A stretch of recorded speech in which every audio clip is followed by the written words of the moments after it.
everything we're saying is theory. Like, we don't know. We really don't. And it's just the more experiences we have, it kind of leads to these theories maybe holding some water. But, you know, I personally feel like one day most everything we experience will be explained scientifically or by quantum physics, or, you know, so that's really where we stand on it. But we keep doing it, and someday hopefully we'll have an answer.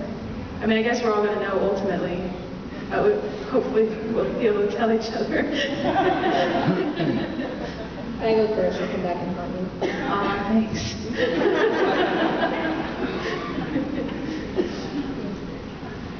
Right here. Right? Oh, right in front of us. Yes. That's fine. Well, first of all, I want to say, because my wife hasn't made it here yet tonight, that you two, with all due respect, are so easy on the eyes compared to looking at Steve and Dave when they're sitting up there. You don't know how much.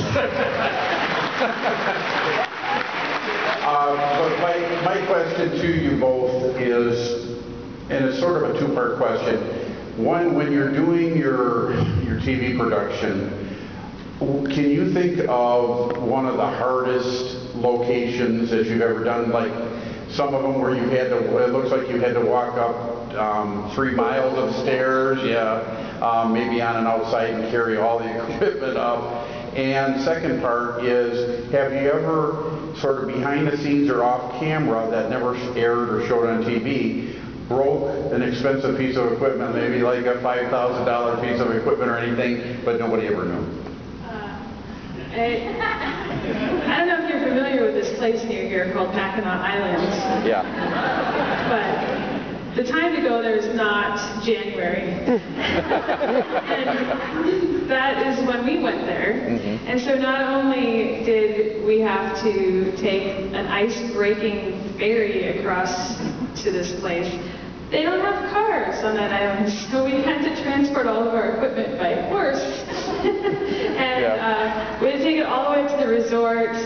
And it was just one of those things, like, we're like, I know this looks great for camera, but no one in their right mind would be doing this right now for us on television. And we're on the island for close to 2 weeks. And I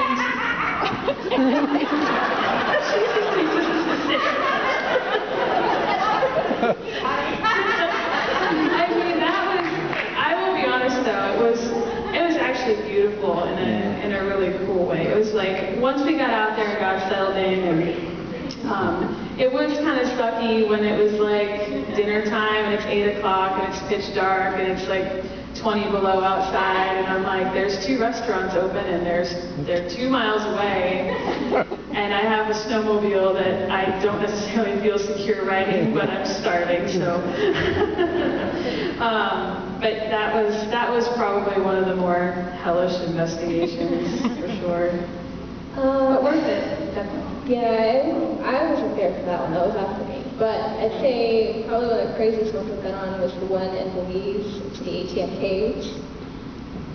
Oh my God. They told us, oh, you guys are going to have a short hike to get out to the caves, and, you know, you'll have a horse or a donkey or whatever. I think it was a donkey, to bring in all your stuff. And I'm like, where are we going?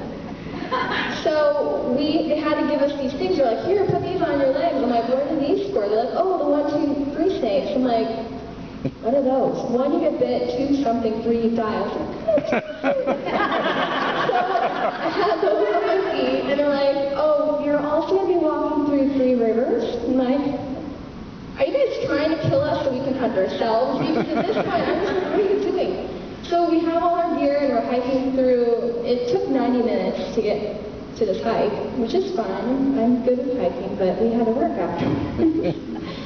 So we hike in, we have all our gear, we cross all the rivers, and then the cave itself was a beast. Like, we were hiking, we were swimming, we were like climbing, it was insane. And the thing that drove me crazy about this is that we did 3 nights there, and they wanted to make it look like we were sleeping there. But really, they had us hike in and hike out every day. In and out, in and out, in and out. And we'd be there until we get there. We leave the hotel around noon to be able to hike in before the sun went down. And we worked probably until 4 or 5 in the morning so that we could hike back to the cars and sleep for maybe 4 or 5 hours before we went back out again. So it was mad, and they had spiders the size of your hand. That's where I'd be just like, no. You're there. It's insane. So you get off the plane like, yeah, please. And then they're like, here's all the details. I'm like, oh my God. But I remember we were delirious last night, and there were 17 of us, like all in a row, half asleep, and somebody up front started singing Hi-Ho. So we're all like going along with it, and all of a sudden I see this thing go like this, and it got to a certain point where all its legs lit up in my flashlight. I freaked out. And of course everybody behind me thought that I found one of these snakes, so now they're all freaking out. It was bad. Was this the one where you were like in the cave and had to like be submerged in water and there was some weird fish or something? Yeah. So you hike in, there's no bathroom. Then there's some little outhouse, sketchy little shack when you get there to use the bathroom. So we're like, okay. They're like, well, when you hike into the cave, it's going to take you about an hour and a half to 2 hours to get into where we need you to go, the furthest part. So be ready to be in there the whole night. And I'm just like, bathroom? Well, there's water. I'm like, that's disgusting. And I'm like, then somebody goes, well, what about, number 2? And they go, here's a Ziploc bag. Nobody ate. Nobody was eating. They're like, I refuse. So it's child's fine, but there gets to be a point where you're like, oh my God, what did I sign up for? I'm so glad I'm on Ghost Hunters.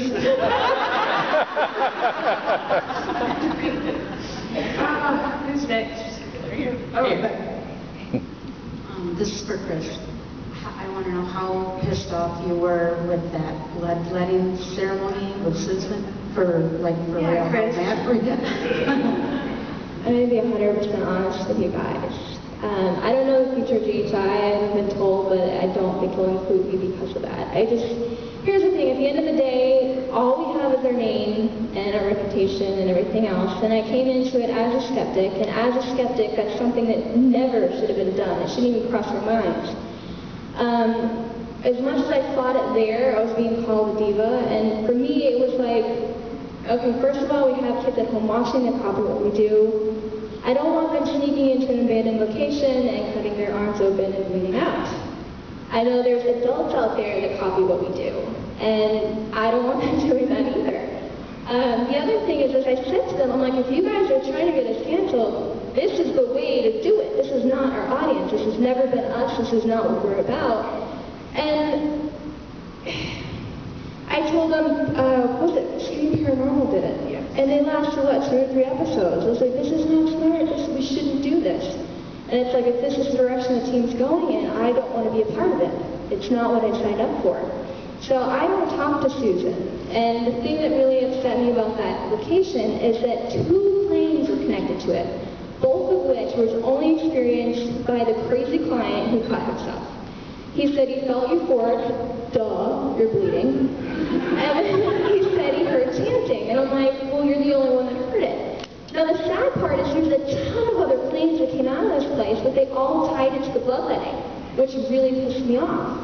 And I did have a few strange things happen there, but it was so unneeded, and it was more of an attention thing than it was an honest investigation thing, and I think it's things like that that could really hurt this field, and I think it's acts like that that are really going to make people not trust what we do, and I don't get right.